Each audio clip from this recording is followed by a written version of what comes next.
ನಮಸ್ಕಾರ ವೀಕ್ಷಕರೇ, ನಿಮಗೆಲ್ಲರಿಗೂ ನನ್ನ ಯೂಟ್ಯೂಬ್ ಚಾನಲ್ಗೆ ಸ್ವಾಗತ. ನಾನಿಲ್ಲವೇ ನಿನ್ನ ಜೊತೆಯಾಗಿ ಭಾಗ 22. ಬೇಕು ಅಂತಾನೆ ನನ್ನ ಹತ್ರ ನಾಟಕ ಆಡ್ತೀಯ, ಮಾಡ್ತೀನಿ ತಾಳು. ಅವಳನ್ನು ತನ್ನೆದೆಗೆತ್ತಿಕೊಂಡು ಅತ್ತಿತ್ತ ನೋಡಿದ. ಯಾರಾದರೂ ತಮ್ಮನ್ನು ನೋಡುತ್ತಿದ್ದಾರಾ? ಇಲ್ಲ. ಅಲ್ಲಿ ಪಕ್ಕದಲ್ಲಿ ಯಾರೂ ಇರಲಿಲ್ಲ. ಮರ ಅವರಿಗೆ ಅಡ್ಡವಾಗಿತ್ತು.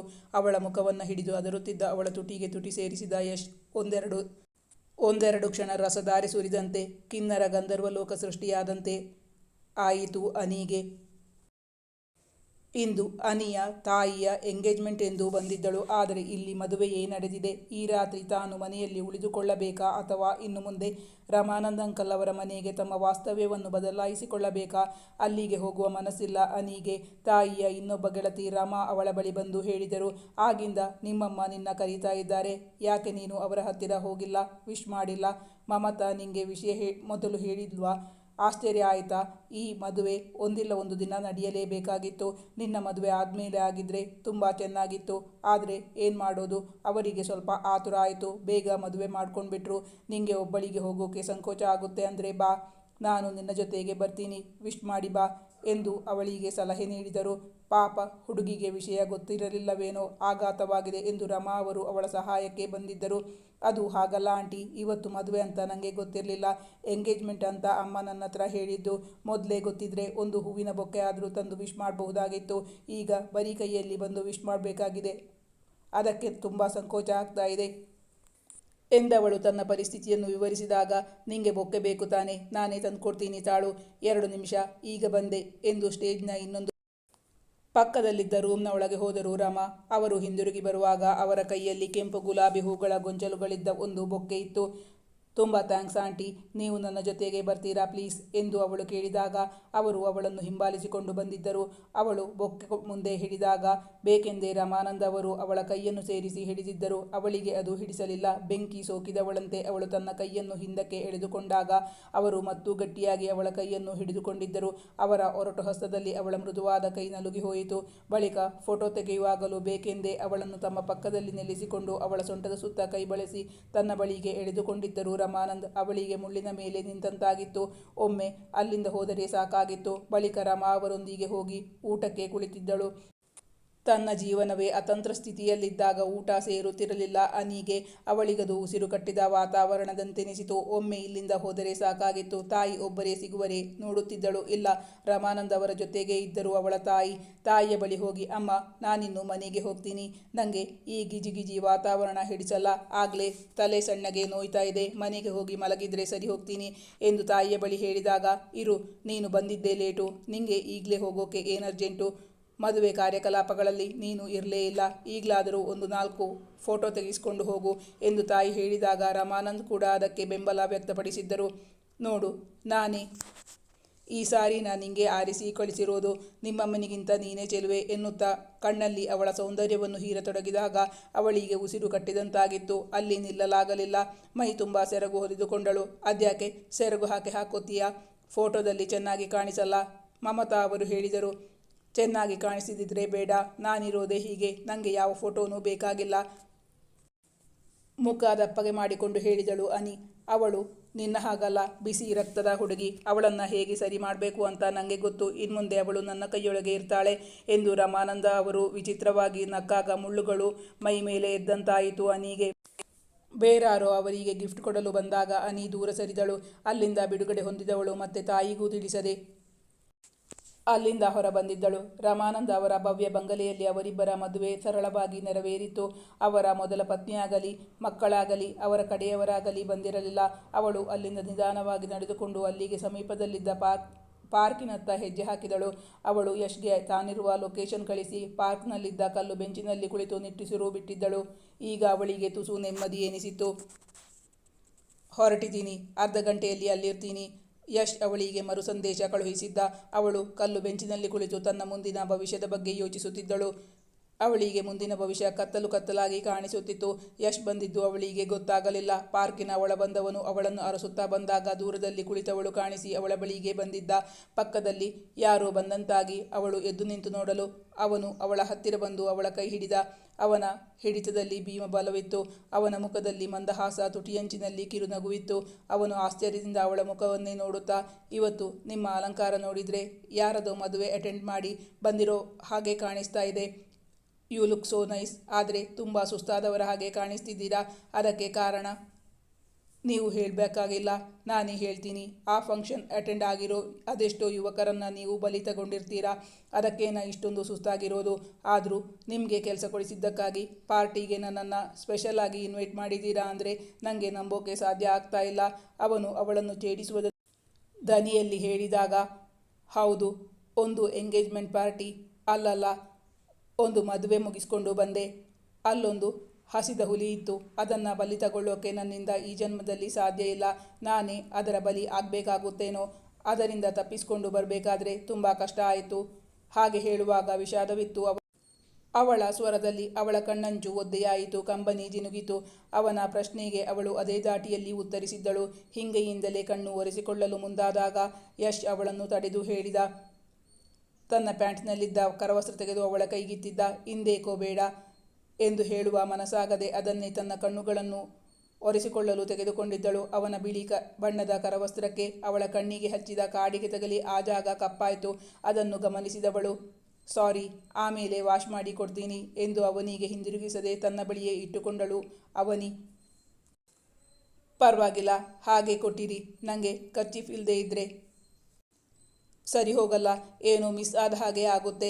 ಅದನ್ನು ವಾಶ್ ಮಾಡೋದು ಅಷ್ಟು ಕಷ್ಟದ ಕೆಲಸ ಏನಲ್ಲ. ನಮ್ಮನೆಯಲ್ಲಿ ವಾಷಿಂಗ್ ಮೆಷಿನ್ ಇದೆ, ಮೆಷಿನಿಗೆ ಹಾಕಿದರೆ ಆಯಿತು ಎನ್ನುತ್ತಾ ಅದನ್ನು ಪಡೆದುಕೊಂಡವನು ಅವಳ ಕಣ್ಣಿನ ಕಾಡಿಗೆಯಿಂದ ಕಪ್ಪಾದ ಆ ಜಾಗಕ್ಕೆ ಮುತ್ತಿಟ್ಟ. ಅನಿರೀಕ್ಷಿತವಾದ ಅವನ ವರ್ತನೆಗೆ ಅವಳ ಮೈಯಲ್ಲಿದ್ದ ರಕ್ತವೆಲ್ಲ ಕಾಲಿಗೆ ಹರಿದು ಅಲ್ಲಿಂದ ಭೂಮಿ ಪಾಲಾದಂತಾಯಿತು. ಅವನು ತನಗೆ ಮುತ್ತಿಟ್ಟನೇನೋ ಎಂಬಂತೆ ಅವಳ ಮೈ ಪುಳಕಿತಗೊಂಡು ಮೈ ಬಿಸಿಯಾಗಿ ನಾಚಿಕೆಯೆಲ್ಲ ಆವಿಯಾಗಿ ಹೋದಂತಾಯಿತು. ಅವನತ್ತ ನೋಡುವ ಸಾಹಸ ಮಾಡಲಿಲ್ಲ. ಆ ಹುಲಿಯಿಂದ ತಪ್ಪಿಸ್ಕೊಂಡು ಬಂದರೆ ಇಲ್ಲಿ ಮತ್ತೊಂದು ಹುಲಿ ನಿಮಗಾಗಿ ಕಾಯ್ತಾ ಇದೆ. ಅದಕ್ಕೆ ಏನು ಮಾಡ್ತೀರಾ? ಅವನು ಕುಚೇಷ್ಟೆಯಿಂದ ಅವಳ ಬಳಿ ಹೇಳಿದಾಗ, ಆ ಹುಲಿ ನರಭಕ್ಷಕ, ಆದರೆ ಇಲ್ಲಿರುವ ಹುಲಿ ಪ್ಯೂರ್ ವೆಜಿಟೇರಿಯನ್. ಬೇರೆಯವರ ಆಹಾರವನ್ನು ಕದ್ದು ತಿನ್ನೋ ಹುಲಿಯಲ್ಲ ಈ ಹುಲಿ. ಮತ್ತೆ ನನಗೆ ಈ ಹುಲಿ ಬಗ್ಗೆ ಏನೂ ಭಯ ಇಲ್ಲ. ಈ ಹುಲಿಯನ್ನು ನಂಬಬಹುದು. ಅವಳ ಮಾತು ಪೂರ್ತಿಯಾಗುತ್ತಿದ್ದಂತೆಯೇ ಯಶ್ ಅವಳನ್ನು ಹಿಡಿದಿದ್ದ ಕೈಯಿಂದ ಅವಳನ್ನು ಹತ್ತಿರಕ್ಕೆ ಎಳೆದುಕೊಂಡ. ಅನಿ, ನನ್ನನ್ನು ಸತಾಯಿಸಬೇಡ. I love you all my heart. ಅವನ ಕೈ ಅವಳ ಭುಜದ ಸುತ್ತ ಬೆಸೆಯಿತು. ಅವನು ಏಕಾಏಕಿ ಬಹುವಚನದಿಂದ ಏಕವಚನಕ್ಕೆ ಇಳಿದಿದ್ದ. ಐ ಲವ್ ಯು ಅನಿ, ನನ್ನ ಸತಾಯಿಸಬೇಡ. ಮತ್ತೆ ಮೊನ್ನೆ ಅದು ಯಾವುದೋ ಒಬ್ಬ ರಾಜಕುಮಾರನ ಜೊತೆ ಬೈಕ್ನಲ್ಲಿ ನೀನು ಓಡಾಡ್ತಾ ಇದೆಯಲ್ಲ, ಅವನನ್ನು ಮರೆತು ಬಿಡು ಎಂದು ಅವನು ಅವಳ ತಲೆಯ ಮೇಲೆ ಪಿಸುದನಿಯಲ್ಲಿ ಹೇಳಿದಾಗ ಅವಳಿಗೆ ನಗು ಉಕ್ಕಿ ಬಂದಿತ್ತು. ಆದರೂ ತಡೆದುಕೊಂಡಳು. ಅವನ ಕಣ್ಣಲ್ಲಿ ಕಾಣುತ್ತಿದ್ದ ಬೆಳಕು, ಅವನೆದೆಯ ಇಮ್ಮಡಿ ಬಡಿತ, ಅವನ ಮುಖದಿಂದ ಒಸರುತ್ತಿದ್ದ ಒಲವಿನ ಧಾರೆಯನ್ನು ತಡೆಯಲಾರದೆ ಅವಳು ಅವನ ಅಂಗೈ ಹಿಡಿದು ಅದರಲ್ಲಿ ತನ್ನ ಮುಖವನ್ನು ಇಟ್ಟಳು. ಯಾವ ರಾಜಕುಮಾರನೂ ಇಲ್ಲ, ಅದೆಲ್ಲ ನಿಮ್ಮ ಭ್ರಮೆಯಷ್ಟೇ. ಹೆಂಗಸರಿಗೆ ಅಸೂಯೆ ಜಾಸ್ತಿ ಅನ್ನೋದು ಕೇಳಿದ್ದೀನಿ, ಆದರೆ ಗಂಡಸರಿಗೂ ಇದೆ ಅಂತ ಈಗ ಗೊತ್ತಾಯಿತು. ಯಶ್, ನನಗೆ ಯಾವ ರಾಜಕುಮಾರನೂ ಇಲ್ಲ. ಮೊನ್ನೆ ನನ್ನ ಫ್ರೆಂಡ್ ಮಾಯಾಳ ಎಂಗೇಜ್ಮೆಂಟ್ ಪಾರ್ಟಿಗೆ ಹೋಗಿದ್ದೆ. ಅಲ್ಲಿಂದ ಅವಳು ತನ್ನ ಅಣ್ಣನ ಜೊತೆ ನನ್ನ ಕಳಿಸಿದ್ಲು. ಮತ್ತೆ ನೀವು ತಿಳ್ಕೊಂಡ ಹಾಗೆ ಏನೂ ಇಲ್ಲ. ಅವರಿಗೆ ಈಗಾಗಲೇ ಮದುವೆಯಾಗಿ ಒಂದು ಮಗುವಿನ ತಂದೆಯಾಗಿದ್ದಾರೆ.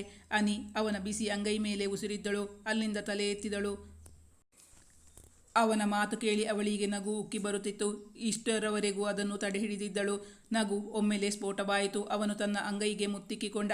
ಆ ನೋವಿನಲ್ಲೂ ಅವಳಿಗೆ ನಗೆಯ ಬುಗ್ಗೆ ಉಕ್ಕಿ ಬಂದಿತ್ತು. ಅವಳು ಕಿಲಕೆಲನೆ ನಗುತ್ತಾ ಅವನಿಗೆ ಉತ್ತರಿಸಿದ್ದಳು. ಆಗ ನೊಂದು ಕಣ್ಣೀರು ಹಾಕುತ್ತಿದ್ದವಳು ಈಗ ಯಶ್ ಮಾತು ಕೇಳಿದ ಬಳಿಕ ಬಿದ್ದು ಬಿದ್ದು ನಗುತ್ತಿದ್ದಳು. ಬೇಕು ಅಂತಾನೆ, ನಾನು ಹೊಟ್ಟೆ ಉರ್ಕೋಬೇಕು ಅಂತಾನೆ ಅವನ ಜೊತೆ ಬಂದ್ಯಾ? ನಾನು ನೋಡಿದ್ದು ಗೊತ್ತಾಗಿನೇ ಅಲ್ವಾ ಅವನ ಮುಖದ ಹತ್ತಿರ ಮುಖ ತಂದು ಏನೋ ಹೇಳ್ತಾ ನಗ್ತಾ ಇದ್ದಿದ್ದು. ನನ್ನ ಹತ್ತಿರ ನಾಟಕ ಆಡ್ತೀಯಾ? ಮಾಡ್ತೀನಿ ತಾಳು.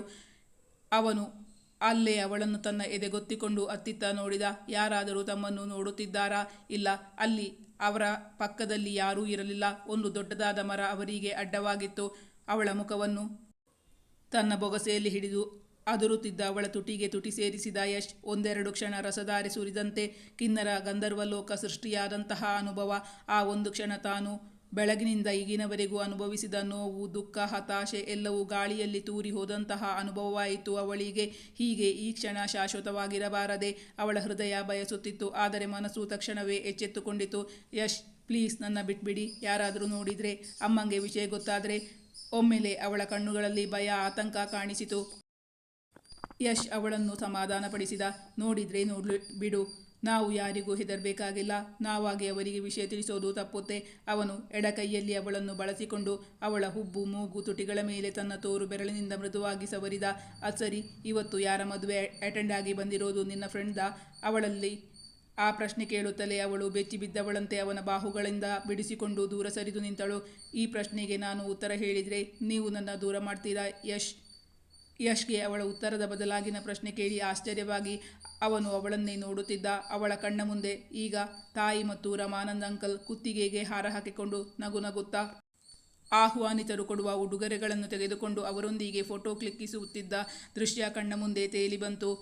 ಅವನು ಈಗಲೂ ಅವಳ ಮುಖವನ್ನು ತನ್ಮಯತೆಯಿಂದ ನೋಡುತ್ತಲೇ ಇದ್ದ. ಅವನ ಮುಖದಲ್ಲಿದ್ದ ಅನುರಾಗದ ಅಲೆಯಲ್ಲಿ ಕೊಚ್ಚಿ ಹೋಗುವ ಆಸೆಯಿತ್ತು ಅವಳಿಗೆ. ಆದರೆ ಪರಿಸ್ಥಿತಿ ನೆನೆಸಿಕೊಂಡಾಗ ಮುಖದಲ್ಲಿ ಮೋಡ ಮುಸುಕಿತು. ಹುಡುಗಿಯ ದುಃಖಕ್ಕೆ ಕಾರಣ ಅವನಿಗೆ ಗೊತ್ತಾಗಲಿಲ್ಲ. ಇಂದು ಅವಳ ಮದುವೆಯಾಗಿದ್ದರೆ ಅವನ ಹೃದಯ ಒಡೆದು ಚೂರು ಚೂರಾಗುತ್ತಿತ್ತು. ಅವಳ ಮದುವೆ ನಡೆಯಲು ಸಾಧ್ಯವೇ ಇಲ್ಲ. ಯಾಕೆಂದರೆ ಒಂದು ವೇಳೆ ಮದುವೆಯಾಗಿದ್ದರೆ ಅವಳು ಈ ರೀತಿ ತನ್ನ ಕೈಗೆ ಸಿಗುತ್ತಿರಲಿಲ್ಲ. ಆದ್ದರಿಂದ ಅವನ ಆತಂಕಕ್ಕೆ ಕಾರಣವೇ ಇರಲಿಲ್ಲ. ಯಾರದೋ ಮದುವೆಗೆ ಈ ಹುಡುಗಿ ಯಾಕೆ ಇಷ್ಟು ದುಃಖ ಪಡುತ್ತಿದ್ದಾಳೆ? ಅವನಿಗೆ ಅರ್ಥವಾಗಲಿಲ್ಲ. ಒಂದು ವೇಳೆ ಹುಡುಗಿ ಯಾರನ್ನಾದರೂ ಪ್ರೀತಿಸಿ ಅವರು ಇವತ್ತು ಮದುವೆಯಾಗಿದ್ದಾರೆ ಎಂಬ ಸಂಶಯ ಉಂಟಾಯಿತು. ಅದನ್ನು ಅವಳ ಮುಂದಿಟ್ಟ ಯಶ್. ಅಂದರೆ ನೀನು ತುಂಬ ಪ್ರೀತಿಸುತ್ತಿರುವವರ ಮದುವೆ ಇವತ್ತು. ನಾನು ಕರೆಕ್ಟಾಗಿ ಹೇಳ್ತಾ ಇದ್ದೀನಿ ತಾನೇ? ನೀನು ಅಷ್ಟೊಂದು ಪ್ರೀತಿಸುವ ಆ ಅದೃಷ್ಟಶಾಲಿ ಯಾರು ಅಂತ ತಿಳ್ಕೋಬಹುದಾ? ಅವನು ಕುತೂಹಲದಿಂದ ಪ್ರಶ್ನಿಸಿದಾಗ ಅವಳು, ಅದು ಯಶ್, ನೀವು ಕನಸಲ್ಲೂ ಊಹಿಸಿಕೊಳ್ಳೋಕೆ ಸಾಧ್ಯ ಇಲ್ಲ. ಇವತ್ತು ನಮ್ಮ ಅಮ್ಮನ ಮದುವೆ ನಡೆದೋಯಿತು. ಸತ್ಯವನ್ನೇ ಅವನ ಮುಂದೆ ಹೇಳಿದ್ದಳು. ಹಾಗೆ ಹೇಳುವಾಗ ಅವಳ ಕುತ್ತಿಗೆಯ ನರ ಉಬ್ಬಿ ಬಂತು. ಮುಂದೆ ಮಾತಾಡಲಾಗಲಿಲ್ಲ. ಕಣ್ಣುಗಳಿಂದ ಕಂಬನಿ ಜಿನುಗಲಾರಂಭಿಸಿತ್ತು. ಈಗ ಅವನಿಗೆ ಅರ್ಥವಾಗಿತ್ತು. ಇಷ್ಟು ದಿನ ತಾಯಿಯ ಬೆಚ್ಚಗಿನ ಆಶ್ರಯದಲ್ಲಿ ಜೀವನ ಮಾಡುತ್ತಿದ್ದವಳು ಈಗ ಇಂದಿನಿಂದ ತಾಯಿಯನ್ನು ಕಳೆದುಕೊಳ್ಳುತ್ತಿದ್ದಾಳೆ. ತಂದೆ ತಾಯಿ ಇಬ್ಬರನ್ನೂ ಕಳೆದುಕೊಂಡು ಅನಾಥಳಾಗುತ್ತಿದ್ದೇನೆ ಎಂದು ದುಃಖಿಸುತ್ತಿದ್ದಾಳೆ ಹುಡುಗಿ ಎಂದು ಅರ್ಥವಾಗಿತ್ತು. ಅವನು ತುಸು ಮುಂದೆ ಬಂದು ಅವಳ ಮುಂದಲೇ ನೇವರಿಸುತ್ತಾ ಸಾಂತ್ವನ ಮಾಡಿದ. ನಿಮ್ಮ ತಾಯಿ ಮದುವೆ ಆಗುವುದು ಅವರ ಹಕ್ಕು. ಅವರವರ ಜೀವನವನ್ನು ಆರಿಸೋ ಹಕ್ಕು ಪ್ರತಿಯೊಬ್ಬ ಮನುಷ್ಯನಿಗೂ ಇದೆ. ಅದಕ್ಕೆ ನೀನ್ಯಾಕೆ ಇಷ್ಟು ದುಃಖಪಡ್ತೀಯಾ? ಅವನ ಮಾತು ಕೇಳಿ ಅವಳು ನಂಬಲಾರದವಳಂತೆ ಅವನ ಮುಖವನ್ನೇ ನೋಡುತ್ತಿದ್ದಳು. ಇಷ್ಟು ದಿನ ನಿಮ್ಮ ತಾಯಿ ನಿಮ್ಮನ್ನು ಚೆನ್ನಾಗಿ ನೋಡ್ಕೊಂಡ್ರಲ್ಲ, ಈಗ ಅವರ ಸುಖ ಸಂತೋಷವನ್ನು ಅವರು ಆರಿಸಿಕೊಳ್ಳುವುದು ತಪ್ಪಲ್ಲ ಅನ್ನೋದು ನನ್ನ ಭಾವನೆ. ಮುಂದೊಂದು ದಿನ ನೀವು ಒಬ್ಬ ಜೀವನ ಸಂಗಾತಿಯನ್ನು ಆಯ್ಕೆ ಮಾಡಿಕೊಂಡು ನೀನು ಮದುವೆಯಾಗಿ ಹೋದರೆ ಆಗ ನಿಮ್ಮಮ್ಮ ಒಂಟಿ ಬಾಳು ಬಾಳ್ಬೇಕಾಗಿತ್ತಲ್ಲ. ಈಗ ಅವರಿಗೂ ಜೀವನ ಸಂಗಾತಿ ಸಿಕ್ಕಿರುವುದರಿಂದ ಅವರು ನೆಮ್ಮದಿಯ ಬಾಳು ಬಾಳ್ತಾರೆ. ಈಗ ನಿಮಗೂ ಒಂದು ಕೆಲಸ ಸಿಕ್ತಲ್ಲ. ನೀನು ಮದುವೆಯಾಗಿ ಜೀವನದಲ್ಲಿ ಸೆಟ್ಲ್ ಆದರೆ ಆಗ ಯಾವುದೇ ಪ್ರಾಬ್ಲಮ್ ಕೂಡ ಇರಲ್ಲ. ಹೌದು, ಯಶ್ ಹೇಳುತ್ತಿರುವುದೆಲ್ಲವೂ ಸತ್ಯವೇ. ಆದರೆ ತನ್ನ ಮದುವೆಯಾಗುವವರೆಗೂ ತಾನು ಎಲ್ಲಿರಬೇಕು? ರಮಾನಂದ್ ಅಂಕಲ್ ತನ್ನ ತಾಯಿಯನ್ನು ಮದುವೆಯಾಗುವುದರ ಹಿಂದಿನ ಉದ್ದೇಶವೇ ಬೇರೆ ಎಂದು ಅವಳಿಗೆ ಅರ್ಥವಾಗಿತ್ತು. ಅದನ್ನು ಯಶ್ ಮುಂದೆ ಹೇಳುವುದಾದರೂ ಹೇಗೆ? ತನ್ನ ಪರಿಸ್ಥಿತಿಯನ್ನು ತಿಳಿದು ತನ್ನಂತಹ ನಿರ್ಗತಿಗಳನ್ನು ಯಾರು ಮದುವೆಯಾಗುತ್ತಾರೆ? ಯೋಚಿಸುತ್ತಿದ್ದಳು ಅನಿ. ಈ ಕಥೆಯ ಮುಂದಿನ ಭಾಗ ಮುಂದಿನ ಸಂಚಿಕೆಯಲ್ಲಿ ಮುಂದುವರಿಯುವುದು. ವೀಕ್ಷಕರೇ, ನಾನು ಹಾಕೋ ಕಥೆಗಳು ನಿಮಗೆ ಇಷ್ಟವಾಗಿದ್ದಲ್ಲಿ ನನ್ನ ಚಾನಲನ್ನು ಸಬ್ಸ್ಕ್ರೈಬ್ ಮಾಡಿ, ನನ್ನ ವಿಡಿಯೋವನ್ನು ಲೈಕ್ ಮಾಡಿ, ನಿಮ್ಮ ಆಪ್ತರಿಗೆ ನನ್ನ ವಿಡಿಯೋವನ್ನು ಶೇರ್ ಮಾಡಿ, ನಿಮ್ಮ ಅನಿಸಿಕೆ ಅಭಿಪ್ರಾಯಗಳನ್ನು ಕಮೆಂಟ್ ಮಾಡಿ ತಿಳಿಸೋದರ ಮೂಲಕ ನನಗೆ ಬೆಂಬಲ ವ್ಯಕ್ತಪಡಿಸಬೇಕಾಗಿ ವಿನಂತಿಸಿಕೊಳ್ತಿದ್ದೀನಿ. Thank you for watching.